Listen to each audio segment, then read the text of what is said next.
High, এই প্রথম মনে হয় রায়হান রাফি হেরে গেলেন। জাহিদ হাসানের উৎসব সিনেমার কাছে রায়হান রাফির তাণ্ডব সিনেমা আসলে মাল্টিপ্লেক্সে খুব বাজেভাবেই হারছে, একদম খুব বাজেভাবেই হারছে। কেননা হচ্ছে মুক্তির এতদিন পরেও উৎসব সিনেমাটি দিনকে দিন হাউসফুলই যাচ্ছে এবং এটার কালেকশন 20 লাখ টাকার উপরে হচ্ছে, যেখানে তাণ্ডব সিনেমা কিন্তু গত এক সপ্তাহ যাবৎ জাস্ট হচ্ছে 2 লাখ, 1 লাখ, সর্বোচ্চ 3 লাখ টাকা হচ্ছে আনতে পারছে। এবং আরেকটি কথা হচ্ছে, মুক্তির 31তম দিনে যেদিন ছুটির দিন ছিল, তো সেদিন হচ্ছে উৎসব সিনেমাটি প্রায় 31 লাখ টাকা হচ্ছে ইনকাম করেছে। তো ভাবা যায় একটি সিনেমার দর্শকপ্রিয়তা হলে সেটা কোন পর্যায়ে যেতে পারে সেটা কিন্তু উৎসব সিনেমা দেখিয়ে দিয়েছে। এবং আরেকটা ব্যাপার সেখানে বলতেই হয় যে ভালো সিনেমার জয়গান সবসময় ছিল। আমি বলছি না যে তাণ্ডব সিনেমার ভালো হয়নি বা তাণ্ডব সিনেমা ভালো নয়। তাণ্ডব সিনেমা কিন্তু মুক্তির প্রথম সপ্তাহ পরেই কিন্তু এটা পাইরেসি হয়ে গেছে। তো সেখানে একদম এইচডি প্রিন্ট সবার ল্যাপটপে, মোবাইলে এবং কম্পিউটারে হচ্ছে দেখা গেছে, এবং তখনই কিন্তু তাণ্ডব মারাঠি খেয়েছে। কেননা হচ্ছে তাণ্ডব আমি যখন দেখেছি, আমি জাস্ট এতটাই হাউসফুল ছিল, আমার শো শেষ করে 20 মিনিট লেগেছে শুধুমাত্র হল থেকে বের হতে। তো এরকম শো ছিল তাণ্ডবের। তো তাণ্ডব ওই জায়গা থেকে কেন এই জায়গায় পিছলে গেল, তো সেটা নিয়ে অনেক কথা হতেই পারে।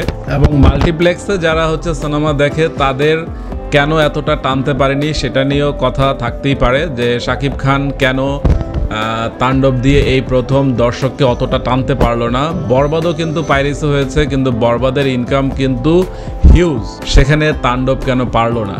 তাণ্ডব তো কোরবানি ঈদে মুক্তি পেয়েছে এবং সরকারি ছুটিও প্রায় হচ্ছে 10 দিন ছিল, তো তাও কেন তাণ্ডব পিছিয়ে গেল সেটা নিয়েও অনেক চুলচেরা বিশ্লেষণ হতেই পারে, যে রায়হান রাফির তাণ্ডব আসলে কি ভালো সিনেমা ছিল। তো সেটা নিয়ে বিস্তারিত বলা যাবে, কিন্তু আপাতত এটুকুই বলতে চাই যে ভালো সিনেমার জয়গান সবসময় ছিল। এবং জাহিদ হাসান যেভাবে কামব্যাক করেছে, জাহিদ হাসান, চঞ্চল চৌধুরী, জয়া হাসান, সাদিয়া আয়মান, তো তারা চারজন, সৌম্য, তো তারা চারজন কিন্তু মোটামুটি উৎসব সিনেমাকে একটি জায়গায় নিয়ে গেছে। এবং উৎসব সিনেমাটি দারুণ, ফ্যামিলি অডিয়েন্সকে যারা টার্গেট করে সিনেমা বানায়, তো তাদের কিন্তু একটা গ্রহণযোগ্যতা তৈরি হয়।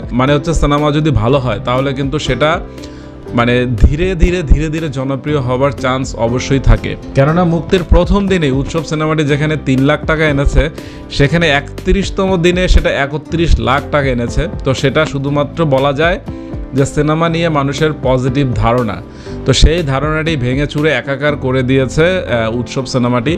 তো উৎসব সিনেমা এখন যেভাবে এগোচ্ছে, দেখা যাক সেটা তাণ্ডবের মাল্টিপ্লেক্স গ্রস কালেকশনকে ভেঙে দিতে পারে কিনা। তাণ্ডব সিনেমাটি এ পর্যন্ত মাল্টিপ্লেক্সে 10 কোটি টাকা ইনকাম করেছে। তো এই বছর আমরা ইন্ডাস্ট্রি হিট সিনেমা পেয়ে গেছি হচ্ছে বরবাদ। তো মনে হয় না আর কোনো সিনেমা বরবাদের রেকর্ড ভাঙতে পারবে এই বছরে বা আগামী বছর। হয়তোবা তুফান 2 কিংবা তাণ্ডব 2 বা সুরঙ্গ 2 যখন মুক্তি পাবে, তখনই বলা যাবে যে বরবাদের রেকর্ড আসলে কে ভাঙবে। তো যাই হোক, উৎসব সিনেমার পুরো টিমের জন্য আমার পক্ষ থেকে শুভকামনা থাকবে। তো বাংলা সিনেমার জয় হোক। তো সবাই ভালো থাকবেন, বাই।